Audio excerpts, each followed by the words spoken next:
Hey everyone, this is Adam, the referee from 2 Past Midnight. Real quick, I want to get out a special thanks to Glenn, one of our patrons. We used his contribution from our Patreon for the random roll tables in this episode, so keep an ear out for that. It's in there. And also, if anyone would like to check out our Patreon, see what we have available right now. Currently, we have our Rogues of a Turn campaign, which is another Twilight 2000 campaign in Sweden, where the guys are playing Marines and sailors and playing around in that realm. So if you'd like to check that out, you can find that on Patreon. We have 1 week free trials, and for as little as $1 a month, you can get access to our Rogues of a Turn campaign. That'll be the touched up audio after they've been recorded, or the touched up video, also access to those. So far, we're at episode 10 is what has been released in that route as of release of this episode.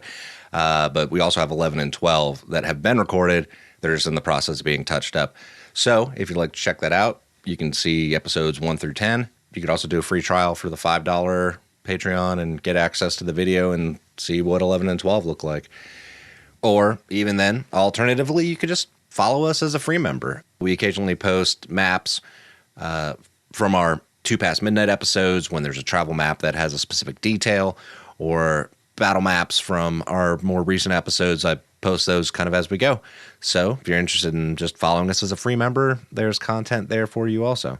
But anyway, to not ramble on too long, thank you very much for listening. Thank you to our patrons for your support, and enjoy episode 143. Previously on 2 Past Midnight. Up ahead, you see a farmhouse. You don't see any movement, Chris. I'm assuming you tell everyone to stop. Take a look at it through your binoculars to get a good view, and you don't see any movement around it. You don't really see people. That's a pretty interesting looking farmhouse there, guys. You want to keep going, or do you want to see if they have supplies, or... We're pretty well supplied up. Maybe is place for safety, if clear. So as you start to get up to the porch, Merrick, there's a very distinct smell that you've smelled before. It's a smell of death. That sickly, decaying smell.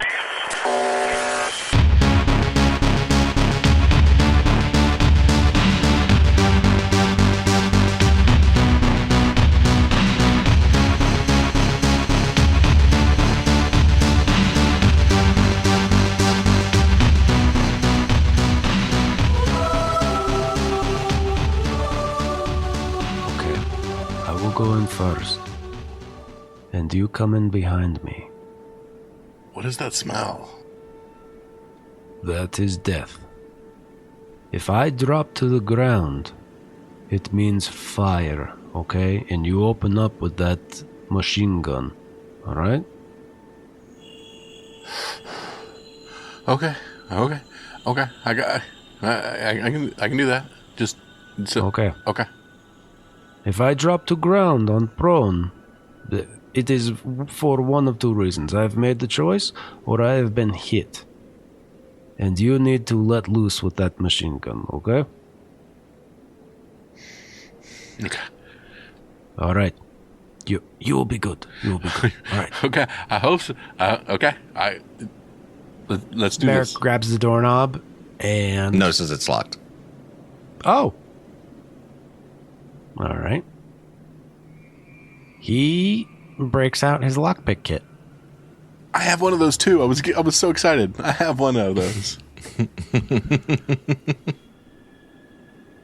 Do you have a lock set? Yeah, I do have a lockpick. Okay. I was gonna say your British guy had one too. That's okay. So he's gonna try to pick the lock. Okay. Ugh, I got a 4 and a 4. I'm gonna push it. Okay. Skyrim it. An 8 and a 1. I break the pick. Wow. Yeah. So, but it goes click, click, and it opens right as you're like, snap, and then that smell just out the door. All right. I do not think anybody is in here with that smell, but same thing I said. If I drop to ground, you let loose with the machine gun. Merrick pulls his handkerchief out of his pocket and ties it around his face. A white handkerchief. LT, what are you doing? Don't have a handkerchief. If I did, I'd use it. That's totally fluff. It's not on my comp. I don't have it on a gear list, but it's totally a thing that Merrick would have. Merrick, yeah. Okay. I mean, technically, by the rules of the room, okay, I don't have pants on my gear list either. All right, you have clothes or socks. No, you don't. You don't have fatigues. No. Well, then you're naked. That's the rules. Them's the rules. I'm also presuming that this handkerchief has 0 mechanical advantage. Right. No, I know. I'm just fucking with you. All right. But yeah, so you go in and like you're coming in the back door of the house and it leads up into the kitchen area, and you see like a small, table, and the kitchen's kind of a fucking mess. Through the smell of like decay, you can also get that this thing hasn't been cleaned in a little bit, hints of that as well. But as you make your way in, you see like a family room off to your left, and to your right, there's another little hallway goes down to a couple bedrooms. But to your left, where the family room is, you see a man sitting in the living room, like laying on the couch in a state of decay. Seems somewhat dead. Mostly dead. Mostly. Obviously, Merrick is going to spend a stretch investigating this scene. Okay. And I will assist. Oh, dope. So... Recon +1? Yep. That's an A and a B. That's a 10 and a 1. Okay. All right. You start looking at him, and right off the bat, you don't see like bullet holes in his clothing. You don't see, like, you're kind of like looking him over, and it looks like maybe he's been dead for about a week and a half. The corpses had been slightly bloated, and then it's kind of headed in towards that like next stage of decay. But yeah, I mean, you see like those kind of fluids, but it doesn't look like there was a firefight. You know what I mean? Like, you don't see shells on the ground. It doesn't look like, that kind of scene, basically. It doesn't look like there was a violent death here. Okay. What do you think happened here? You think, I didn't even think, what if this is that plague they're talking about? It could be the plague, but let's open the windows to clear out some of this air. It could be plague, but there is no visible signs of violence here. Go open those windows. All right. I'm on it. Let's air this place out. And Merrick's going to go continue to investigate the rest of the building. As you start to go down the hall to your right, you see a bathroom, and the door's like slightly ajar to the bathroom. He's going to open the door. Pushes it open, and you see a bathtub, and there's a woman in the bathtub, and you can see blood coming off of her wrists, but she's also bloated and, severe state of decay at this point. Okay. And he's moving on. That's pretty obvious to what happened as far as blood coming off of her arms and the man on the couch. And yeah. And you go down, and like the next room is like a master bedroom, and it's empty. And then the next room, you open it up, and it looks like a kid's room. There's a couple beds in there, but they're empty. He's going to clear out the house, the whole house. So... Roll me coolness under fire, both of you guys. I have heard a complaint that one success. Police officers should also have higher coolness under fire, but they don't. But that's neither here nor there. I mean, ideally, they should be shot at less, and that's the... That's fair. Oh, no. I got a 1 and a 2. Kyle, what'd you get? One success. A 6 and a 3. Okay. Jeremy, you take a point of stress. And you kind of like circle back around, and you notice that you see some like maybe splotches on the skin, even though it's starting to, decay. Like there's just, you're like, this looks more like some kind of disease at this point. Like maybe she killed herself after he died, and there's kids at some point, but there's no bodies here. And you kind of glance out the front window and you see 2 little crosses like stuck in the front yard on the other side of the house from where you approached from.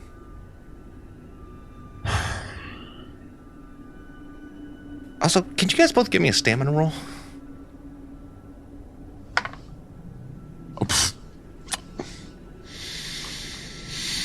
Do you want to spend a challenge coin and push that roll, LT? Since you got... What'd you get, Kyle? I got a 1 on my second straight stamina roll with my second straight 1. I will burn another challenge coin because I'm scared. You should be scared. Stamina's like the scariest fucking thing. I got an 8. Okay, 1 success. Jeremy? I got 2 successes, a 6 and a 9. Hey, Okay. Nice. That's a good one. For rolling a 6 and a 9, you don't get a challenge coin. Aww. You thought I was going to say you did, didn't you? Haha. That'd be a funny rule. Is every time you roll a 6 and a 9, you get a challenge coin. That'd be fun. We're not doing that. But yeah, so to give you your police investigator thing, right?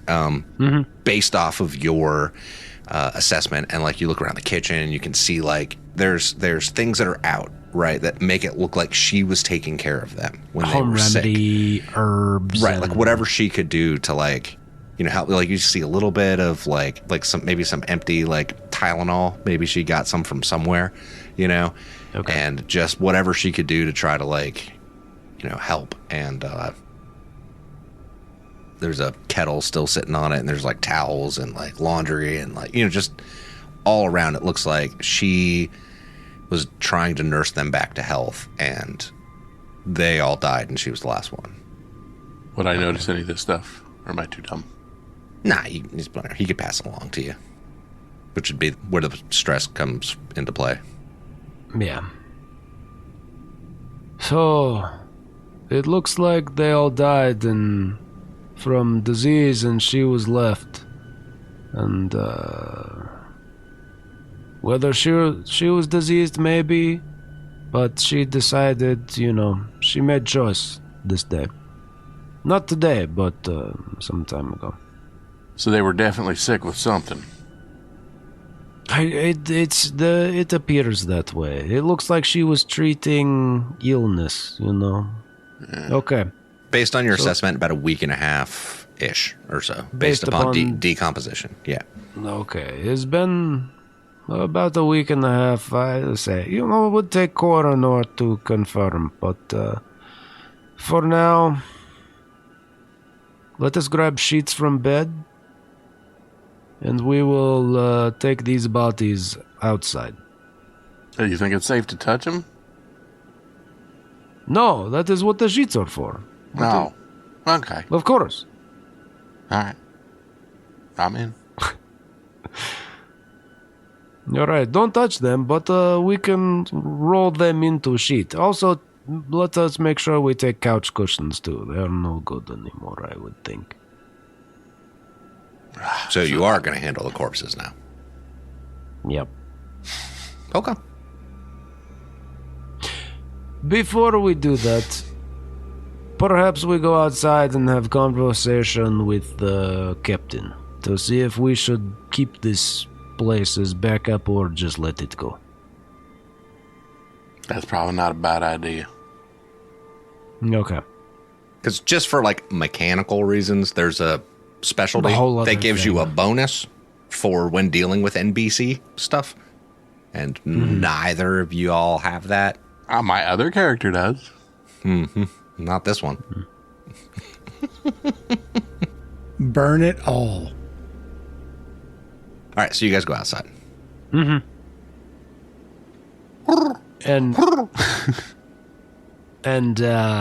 Merrick just waves his hand over his head towards them, kind of giving the all clear sign. Yeah, Emmett would pack up and move up. Yeah, so we cut to Chris. You're moving in too, or are you staying back? No, he's moving in too. He's like, all right, seems like it's clear. All right, so you guys move in. Cut to, you guys are at the house. So, there are people inside. It looks like disease was here. They had children that are buried over there, you can see. And there is man inside who is dead in living room and woman who is dead in tub. It's pretty bad. So it's not good. If we want to keep this place as a safe house, then we should clean it out. But he also is handling corpses that were sick with who knows what. Could be pneumonia, could be plague, could be flu. I am not staying in that house. Yeah, I've already seen what this stuff is capable of. I'd recommend you two don't even go back in the house if you don't have to. Not even to see if we can find anything of use. There's some medicine and things in there. I think the medicine, if there is any medicine left, it will be very sparse. Maybe one or two. I did not see anything when I was in there. But there could also be useful items in there. I mean, I don't know that anything that's in that house is worth your lives. I don't know how contagious it is. Like you said, you don't even know what it is. I mean, it could have been as simple as a common cold. At this point, without proper medical attention, we don't know exactly what we're dealing with. So We've seen what this shit can do if it's that. We've also seen what the people here will do if they suspect the shit is around.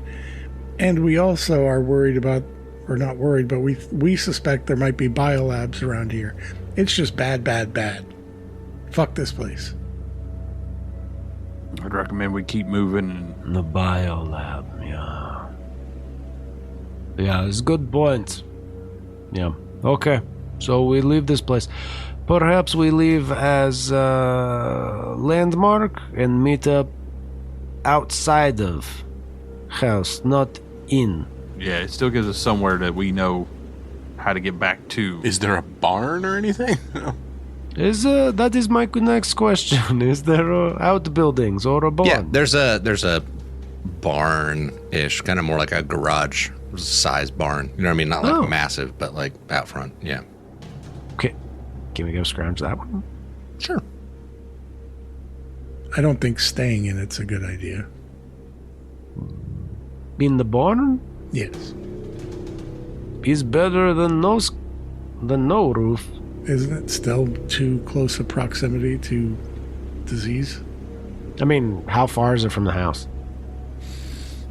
20 meters. No? Question mark? I mean, how much time do you spend in your garage when you're sick? Mark's not a doctor. Let's go check out the garage. All right, who's gonna do the scratching in there? That was me plus one from the goblin. The one and only goblin. All right, give yourself a +2 on top of that. Oh, damn. +2, that is an A and an A. Yeah, it is. Dope. Oh, I got a 6 and a 7. All right, so 2 successes. Roll me 1 percentile dice. A D10? Mm-hmm. Right. No, well, like percentile dice, like roll D100. percentile. 2 D10 to be a D100. Yeah. 18. All right. So first off, you find to the Kyle, write this down. scrounging table. It's in the player's manual. If travel, there we go. What did you roll? 18. 18. That's kind of fun. All right. So you see a charcoal grill, like one of those small, like the, little You get the little briquettes, like The little round ones? yeah, That's like a smart. little round charcoal grill. Yeah. It's totally appropriate to find in the garage. Yeah. There's no charcoal, but it's a charcoal grill, so that's fun. Okay. But it will still give you a +1 on your survival rolls when cooking, That's awesome. and counts as 1 general spare part. The other thing you find is a book. You find a copy, there's a bunch of other garbage in here, but the only 2 things you find that are seem useful, right, are this charcoal grill, and you find a copy of Shakespeare's Henry V. Just old ratty pages of it. Ooh, this looks interesting. That's compliments of Glenn, by the way. That's awesome. Is it marked up? Thank you, Glenn. Patreon. Patreon scrounge table. And yeah, I mean it's got a weight of 1/4 and value. Somebody might want it. So What language is this book in? roll me a d6. 2. Portuguese. English. No. It's in English. It's in English. Yeah. Is there any writing in it? Nope. There's text. It's a book. There's literally, that's what they're Okay, for. Chris, this is how books work. But yeah, so that's what you find in there. Nope, it's a sketch pad. Here, Professor, is a book of, the Shakespeare. Ooh, there we go. I think the grill might be too much to carry with us. It has a weight of 3 Yeah. and a value of 100. Ooh, but that's a lot of weight. I will wear it like a turtle shell. We could leave it here and come back and get it if we need to, as this would be fallback campground, Right. right? So We could leave it here for staging, Yes, come back and get it. yes. Kyle, Hopefully nobody takes your. charcoal grill while we're gone. I mean, if they do, Don't write it on the sheet yet till you guys take it with sacrifices you. must be made. I have it written down on a piece of paper as at fallback location. If I wear it like a turtle shell, does it give me armor from behind? Hey, Yes. Yes. For when you're pooping funny. And then you lose that bonus that it got for survival cooking. It counts as 1 general spare part. It could be made into armor. It could be. It could be used to repair your flak jacket. Yeah. Yeah. So. Yeah. Yeah. All right. So I assume you guys are continuing on for Yes. Yes. now. All right. So I'm gonna put abandoned farmhouse on the map. Paste. There we go. All right. So that's the death house. And you guys are continuing on, I assume, for the rest of the day. Yes. All right. Brian, you guys did not get lost because you rolled that survival roll. Excellent. Roll it. So you guys can move to whatever hex it was you were moving to next. So, still, it's going to be evening by the time you get to this Alice hex. So, Kyle, roll me a weather roll for the evening. a 5. Okay, it is still cloudy. Chris, recon roll. Chris, 9 and a 7. 9 and a 7. All right, so 2 Dose. successes. And I think we still needed 1 more survival roll to make sure you guys get to the right place on this one. That's 2 5s. Do you want to push that roll? Yes. That's a 3 and a 1. All right, so tell me what that looks like, because that's going to be a point of stress. Yes. As we leave the farmhouse in the distance, Emmett's mind would be drawn back to the previous farmhouse that we actually buried the family. And and, held the service out there before heading into Parju. And the words that he said, and then just kind of like leaving these people behind, but knowing that it's because of the disease. And as he thinks of the disease, he's going to think of the burning house as him and Murph are scrambling to get out of it and leaving the man behind catatonic to burn alive, and just kind of get overwhelmed with the decisions that's led up to this point, and kind of get distracted and lost as far as that goes. And you you're going along, and then the sun's starting to go down and it's getting dark, but you see the road now, and you know that the road was like between you and that location. And you cross over the road and you see the woods there. And Kyle, roll me a D10. That would be an 8, sir. Oh, hold on. Okay, that's what I need to know. All right, but yeah, so you come across the road and see the tree line on the other side of the road, and it just goes up into these hills,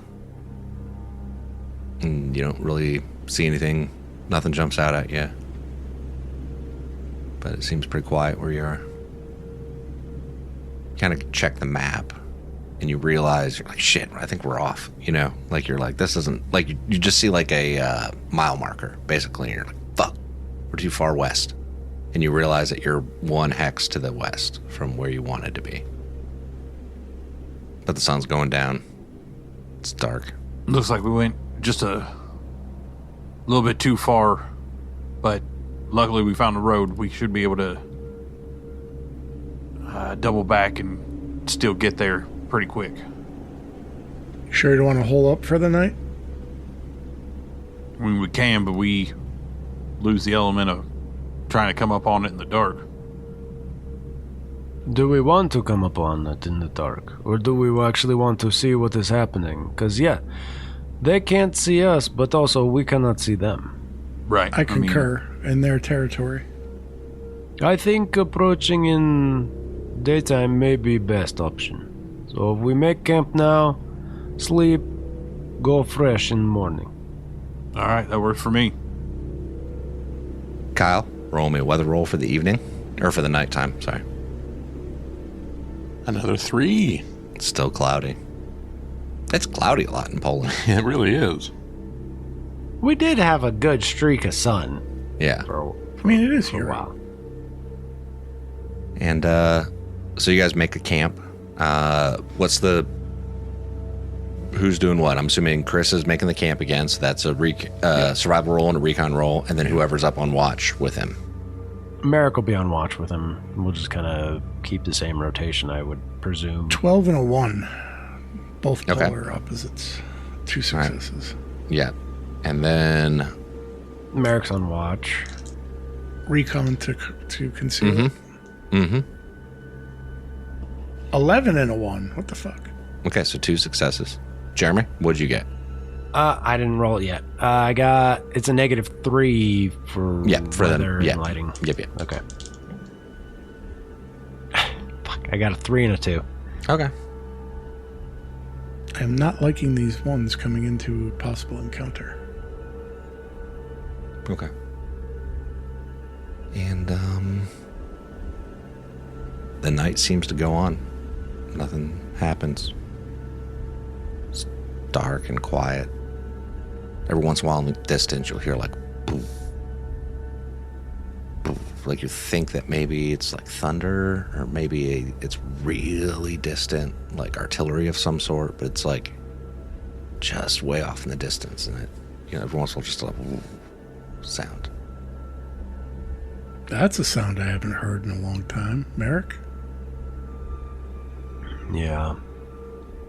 It could be... I don't think it is thunder. It is it's cloudy, but could be explosions. Could be big guns. Yeah, Thought we're kind of out of that phase in this war. There are still some units that have that kind of munitions. Not many. It's rare. Although, did Emmett ever tell you about the house that we got hit with Willie Pete artillery? There's Willie Pete. What is Willie Pete? White phosphorus burned the whole village to the ground with a lot of people in it because they thought there was disease there. Was it the WHO that did this? Blue trucks. That sounds like something they would do. They did not take very many chances with disease. They had a strong reputation, you know? Yeah, they're pretty indiscriminate. And the sun starts to come up. You guys switching watch, I'm assuming? Yes. Kyle? And Emmett, roll me a... actually, Kyle, roll me a weather roll for the morning of the 24th. Wait. Holy crap, it's a 6. Night. No, now we're at the morning. No, now it's are we? morning. Yeah. Oh. That was night. This is now morning. Because you guys got lost. All right, what did you get, Kyle? I got a 6. Ooh. No. All right, so you see the sun start to come up. Emmett and LT. And Emmett, you would need to roll a recon roll. And that's just flat now, right? Yeah. 6 and a 1. 1 success. Okay. And but you can see that the clouds are starting to clear and the sun's coming out. But roll me a D6, actually, Brian. Or Kyle, one of you guys. I don't care who. 2. Okay. Yep. Seems pretty quiet. Nothing seems to happen yet. You guys chat about anything? Find anything else in those books? Nothing too much. And just a lot of confirmation of the same stuff. You know, the same path we're on. We've got our 3 focal points. We've got a line from our C location in a direction, but I can't find anything above and beyond that. But there's definitely more than meets the eye to these locations. There's a lot of secrets in this kind of thing, but I'm not getting any farther than I was before. But I'm sure there's got to be more information. Again, we got 2 sources with this. We got 2 different books. And they're all pointing to these locations, and they're all falling deeper down the rabbit hole, as it were. So I just hope we're not biting off more than we can chew, but at the same time, I've got to figure out what's going on with these. It's fascinating. Yeah, I mean, it's unfortunate that the Brit wasn't able to... Well, I mean, I doubt he would have shared any information with us anyhow. There was a gentleman we had with us before. He was pretty tight-lipped as well. He was a good friend that we made it through the POW with, but you know, it always seemed like he had more information than he was letting on. Mm-hmm. And unfortunately, with us just being left here, we seem to be behind the 8 ball most of the time, but I think we've done pretty well. I mean, Bruce, we just take it day by day. We got a new sunrise. Clouds have moved out, and I feel the sun on my skin, so I know I'm alive. We'll just keep pressing forward. Means it's a good day. Everyone. All right. And the morning goes along, and not much happens. It's now daytime. Kyle, weather roll. Sunny days are here to stay. It's a 3. All right. Still sunny. And I'm assuming you guys are going to head towards the next hex, which, if you're following the road, won't require a roll Hey. on the survival. Yeah, it'll just be recon then, right? Does require recon. You guys eating again before you up and move? Yes. Drinking water? Yep. 10 and a Kyle, 3. did you want to spend experience points on your stamina? 5 points, 5 experience points to bump it up to a D? That's actually probably not a bad idea. Yeah, let's go ahead and do that. 2 successes, Adam. 10 and a 3. Okay. All right, so you guys are following along the road. You're going along, and Brian, Emmett's checking the map and making sure you guys are, you're following the road, but you still want to check the map to see where the location is that's marked, right? Like when you come up on it. And you're looking at the map and you're like, all right, it should be up here around the corner, right up here. And you come around the corner, and just up ahead on this hill, on the right-hand side of the road, you see a crucifix with what appears to be the remains of somebody on it. That body is in fatigues, and you're kind of looking at it from the side. Like you're headed east along the road, and that it appears to be in fatigues, mostly decayed at this point. More so like skeletal remains are what's up there. Who spotted it? Because I didn't You did. think it was me? Okay. I mean, it ultimately, we're far enough away from it that it's not going to do anything. You're basically permanently on watch when we're moving, so... Yet again, it's a 10-meter hex, so you're fine. It's up a ways. So, actually, the distance you are from it when you see it would be... God damn it, I gotta open that part back up on the player's manual. Is that in the trap? Like, where is that in the Travel rules on page 138. There's a table for different terrains. And since it's road through a wooded, hilly hex, it's going to change that. And actually use the road ones. Yep. Gotcha. So it's actually 100 and... Oh, wait. 14... Oh. Yeah, sorry. 280 meters away is when you see it. So it's off a little ways when you notice it. But there you go. That's what you see. And it's like you're looking at it from the side. And it's on like the north side of the crucifix. Like facing towards the road, basically. South side of the road, facing north. I can go check it out if you would like.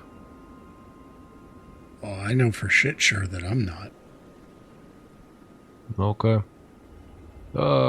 Captain... Does it look like it's in fatigues? Does it look American then? Yeah, it looks like the woodland, like the NATO style woodland camis. Okay. So. Well, then yeah, I'd say we go check it out and see if we can't find any. Maybe they left the tags. I doubt it, but right, there might be some kind of identification on it. Usually camis had name tapes on them. And especially back then, they weren't Velcro. Velcro? Gross. Yeah. Gross. They've made That's not they've anything. made it way easier to steal rank. Yeah, we didn't even have a Velcro ring. I mean, I don't know if the Army did, but we did. Yeah, we need to do that for Emmett. Take his right.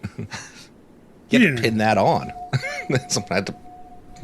And then knee you in the legs.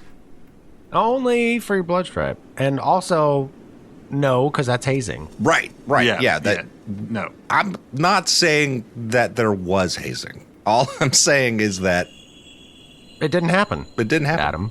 Adam. Yeah. Adam, it didn't happen. I know. But hypothetically, Hypothetically, though.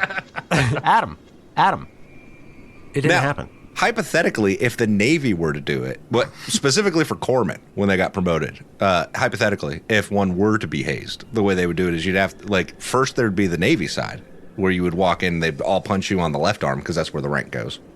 And then Marines, hypothetically, would knee you.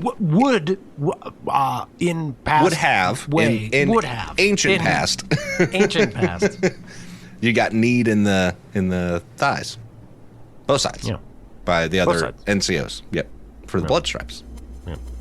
But they stopped doing that. Right. Yeah. Because that's hazing. hazing. When my dad went, like when that generation went through basic, the drill sergeants and DIs for you could beat the shit out of you.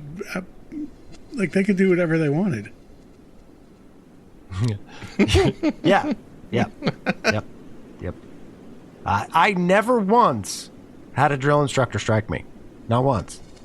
Or had to be placed in a specific location. Nope. Yeah, I understand. I just think that that generation, it was worse than the current. Yeah, because there wasn't any, like, trying to hide it. Exactly. Oh, yeah, anyway, this is going off topic. There were recruits, Marine recruits on Parris Island in, like, the 70s that died because the drill instructors took them out into the swamps of, like, South Carolina and were like, all right, we're going to force march and do all this exercise and you're not going to drink water. And, yeah. Anyway. So you see this the remains of a person in what appear to be woodland camis hanging on this crucifix. I can go check this out, Captain. If, like farmhouse, I go up, check out you and the sniper cover, yeah? Yeah, so, I'm sure Bruce would like to go investigate with you. Me? You do not have to. No. Okay. I mean, yep. Let's do this. You guys could flip for it. Like Roman Greco wrestling? No, the collars. It was like the flip for it, like the rank. Sorry. Yeah. I am civilian. So, that outranks all of them. Technically. All right, so Merrick is going up, and is LT going? We're going to wait for Overwatch of some kind, because Merrick's not a dum-dum. Yeah. Like I said, it's on the south side of the road, which is kind of where the hills start to go up, and the north side, it goes into forest. And, so it's kind of like up on the hill a little ways. Okay. So you guys want to post up, I don't know, maybe to the north side of the road so you can get a good view of it? Those of you that are putting Overwatch on it. 100 meters away. While the other two get in closer? Yeah, we'll post up like somewhere between. What'd you say we are? Like 3 something from it? 280. 280? 280. Yeah, we can post up wherever. Just something that looks like a good firing position. Mm-hmm. And that's why I was saying like on the other side of the road, like on the north side. Yep.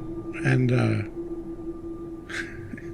Murph will be looking through the scope at everything except for the cross.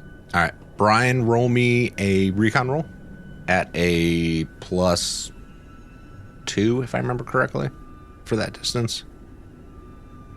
Since you're going over there. And then whichever one of the two of you that are going up to it, just roll one flat. Flat recon? Mm-hmm. Okay. 6 and a 4, so 1 success. 1 and a 4, so nothing. Do you want to push that roll? Because this is the pushable one. What? Question. What is this for? Sneaking. That's why it's pushable. Oh. No.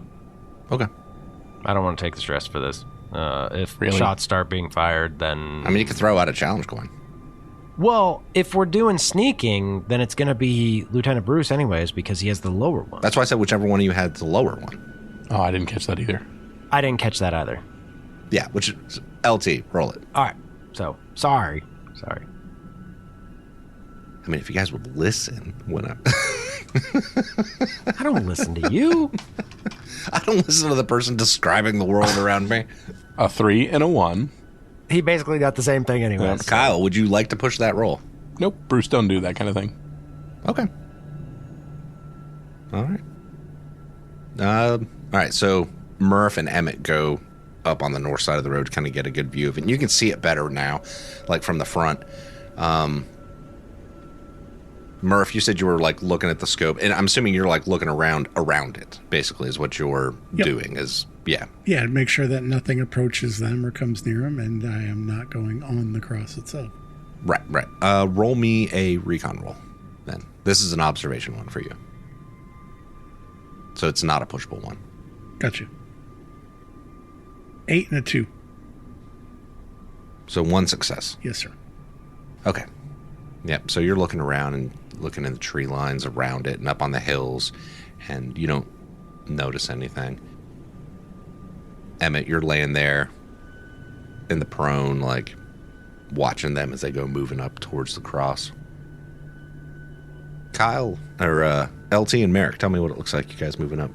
How are you moving up towards it? Kind of just striding along. I mean, we're just kind of casually walking up, occasionally kind of just keeping an eye out to see if anybody's there. But like, we're not crawling it. We're not really ducking. We're just kind of rooting up there just to check it out. Yeah, based on your sneak and recon roll, that's definitely what you're doing. Yeah. Merrick's got the rifle at the low ready. So he's carrying the SVD, and he'll stop and turn around and kind of surveil the area as he's walking up. But definitely they're out in the open. And Bruce is more interested in the cross than people not seeing him walk to the cross. So he's just kind of enamored, but, you know, obviously he's going to get up there and be able to see it, but for some odd reason he feels the need to investigate, you know, from 100 yards out. All right, so you get about 100 meters out. Nothing happens. Get about 50 meters to it. And same thing, like you just see this crucifix sitting there up the hill a little ways. It's about 20, 30 meters up the hill, like off the road. And 25 meters away from it. Then you get up to the crucifix. You're about 10 meters off of it, and no one has shot at you yet. So what do you think would provoke a group or a person to take an individual and just hang them on a cross? Like, is this supposed to be a warning? Is this a, you know, foreigners get away kind of thing? Is this a, you know, redemption of their souls? I don't get it. I think it is meant to be a warning and a promise of threat of violence. They mean business, is what it is. These are the guys that have Bibles on them, correct? Oh, yeah. So these are the people that hypothetically have a belief in Jesus, yet they're killing and hanging people in a similar fashion to... people, is it just misguided people? I get times are tough. So is it just a matter of people just looking for something to cling to, no matter how absolutely batshit crazy it is? I can't speak to why they do this or not. I mean, these are your people, right? These are Poles. They're Poles, but we do not share the same ideology, you know? I do not think this is the right way to do things. And I get you don't think like them because, you know, I am not from here and you've yet to try to murder me that I know of. But, like... You sleep too soundly. Oh, sleep with one eye open, my friend. See? I'm a funny guy. Yeah, that's why I like you. But, like, is my presence in your country that bad of a thing? Because, like, I was under the impression we came... At that, Merrick stops. And just turns around and looks at him. Go ahead and finish your sentence. I mean, we came here with the idea that we were trying to, you know, knock out a Russian regime and stop what has become a world-changing, essentially just catastrophe. You think you have done the right thing. I get that. But what has happened here? And make no mistake, what has happened here is Poland, is boxing ring. Two giants have entered our country and decided to fight here because they decided they could not fight each other in open conflict. which eventually became open conflict between them. But they decided to fight here. We did not want this. As you guys see the body up there, the crucifix itself looks like it's made from like refuse of some sort. You know what I mean? Like old. It's not like a well-made crucifix. It's made from like bits and pieces of maybe what used to be a house. You know, like those kind of boards. You know, like you're like this was just kind of shoddily put together. This is a pallet crucifix. Yeah. It's made out of pallets. But the body seems to be up there with like knives through the forearms, like like not necessarily K-bars, but like those kind of knives essentially. And it's at a state of decomposition where it's like barely being held together by like, tendons and ligaments and shit. Like most of the flesh has been rotted off or eaten by scavengers, and the skull's kind of just barely hanging there. Like, what do you think this guy did? What's his story? When you say that, the camera would like tilt towards the guy on the cross, and you see his name tags, right? And one side says U.S. Army, and then the other side says Lewis on it.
If you or someone you love is struggling with combat-related PTSD, please call 877-717-7873.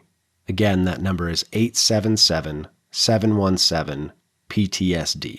Or you can visit online ptsdusa.org. That's PTSD Foundation of America.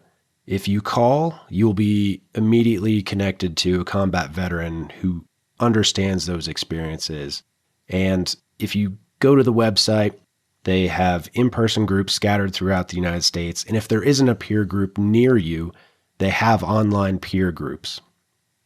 Again, that's PTSD Foundation of America. If you're struggling, you don't have to go it alone.